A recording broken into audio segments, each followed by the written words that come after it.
Hi everyone, and welcome to Chem Talk, where today we'll be discussing precipitation reactions and solubility rules, and how this explains how kidney stones form. So let's talk about it. A precipitation reaction is when an insoluble compound is formed in a double replacement reaction. Insoluble compounds don't dissolve in water, so they'll form a precipitate or a solid.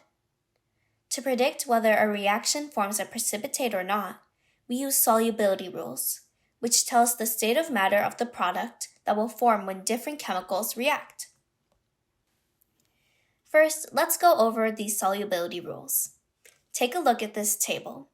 All soluble compounds, or compounds that can dissolve in water, are listed on the left side, and insoluble compounds, compounds that can't dissolve in water, are listed on the right. It would be best to memorize these rules so you can easily predict precipitates, so please take note of this table. Now let's get into predicting the precipitates. This question asks us whether the reaction between Na2SO4 and CaCl2 occurs. The first thing we'll do is write the products of this equation.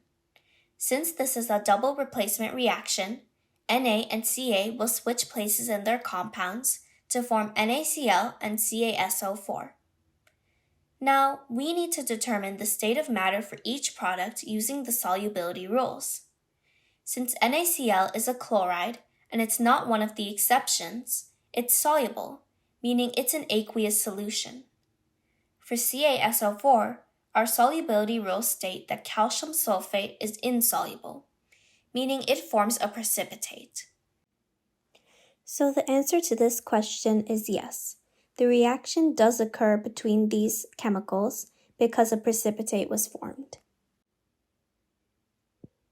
Does a reaction occur between KNO3 and CaBr2?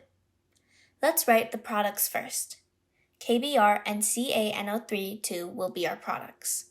KBr has potassium in it, and the solubility rules tell us that potassium is soluble, so KBr is aqueous.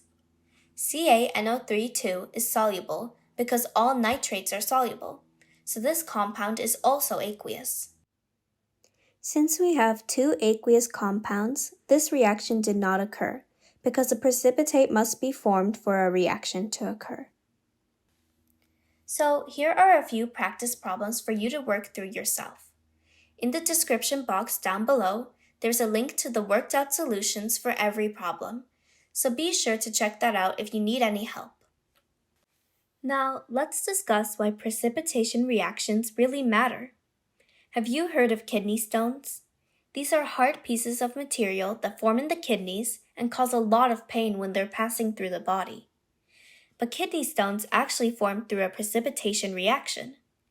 See, in urine, calcium ions and oxalic acid react, and they form calcium oxalate.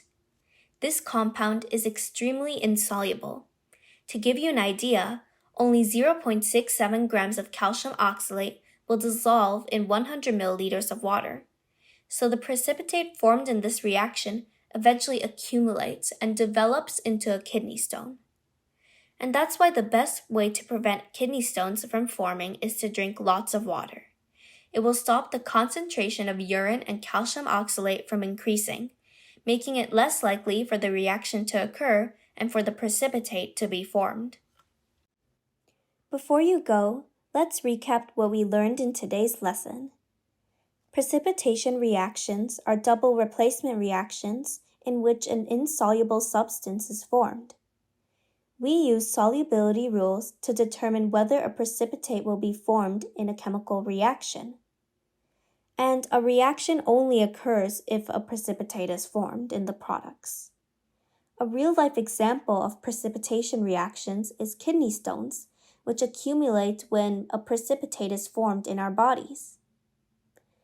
And that is all for today's video. Thank you so much for tuning in, and be sure to visit us at www.chemistrytalk.org to access more amazing lessons on chemistry. Bye!